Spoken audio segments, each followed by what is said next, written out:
তোমাদের কি অভিযোগ একটু আমাদের বলো দেই কি ভাই আসলে মানুষ যে ভালো এর নামে মানুষ কমপ্লেন দেয়। আপনি তো মানুষই ভালো না, আপনার নামে কি ঝামেলা না আরো বিশেষ করে মানে সালেক ভাইয়ের ভাই ব্রাদার হ্যাঁ, এই হিসাবে এইবার। আমরা আসছি, তার ছোট ভাই।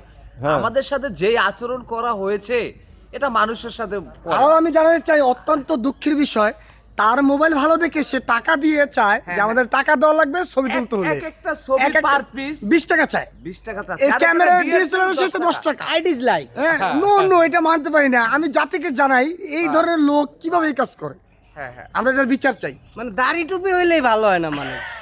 কথা শেষ। ইয়া টুপি ছাড়া আসছে, আমাদের কোনো অভিযোগ নাই। কিন্তু আমি তো ভাবছিলাম যে ভাই আমাদের একটা সুন্দর প্রসেস দেবে, একটা ছবি তুলে দেবে, আমরা খুশি হব। আসলে খুব দুঃখজনক ভাই, চোখ পাজাইয়া কোনো লাভ নাই। হ্যাঁ আসলে যা করছেন আমাদের সাথে সেটাই বললাম। এরা কিন্তু হাসা কইছে এরা কিন্তু সবগুলো রাজাকার। হ্যাঁ, এটা হচ্ছে স্বৈরাচার। শেষ পর্যন্ত স্বৈরাচার। স্বৈরাচার। আমারই ফাঁসাই দিল। তাই হচ্ছে স্বৈরাচার। আমি- হাসিনার রশিদা এটা সবাই যেহেতু অভিযোগ করতেছে, আমি হয়তো সেই দোষী, আমি মেনে নিলাম। ধন্যবাদ।